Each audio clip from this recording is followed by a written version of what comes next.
omulamuzi bw'asituka okuwa ensala ye buli omu omutima gumutyemuka.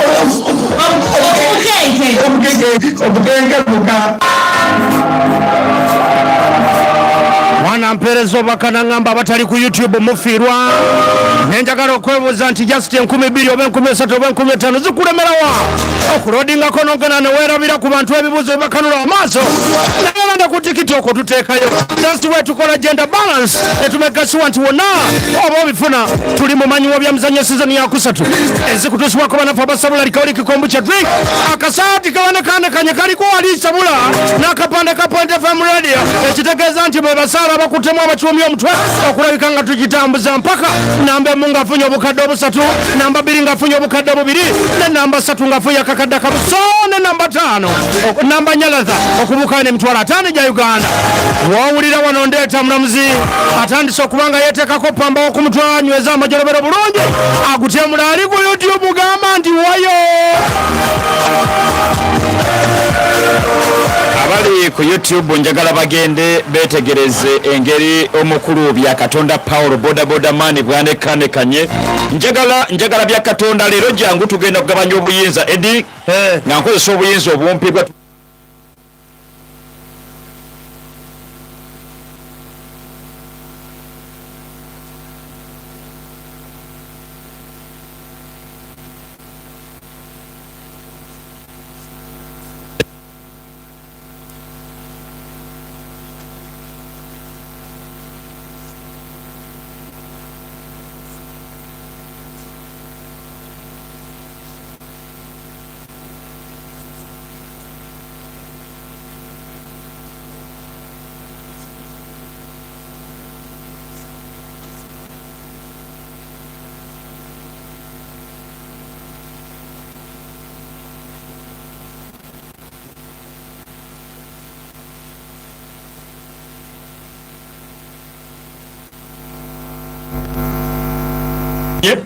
nawe osome akuteekyo okusoma obubonero bwafunye osome akutte ekyokuna obubonero bwafunye si bwe kiri tugenda njagala oyogere nnyo kikyamaanyi gagakuwedde njagala obeere ne Bayibuli bodi weyita abasaabaze obayita bulungi obadde osuubira kingo kyasooka otubulire obukadde obusatu weeraba wakakati ku bukadde obusatu obumwanguzi bayina otwala weeraba wa ekituufu kiri nti abawezi ba Point FM nazze nga mmanyi nti nga bwe byatandika ku Mande engeri gyenawulirizaamu nalaba nga ekyamazima tekijja kusoboka kubanga mpangu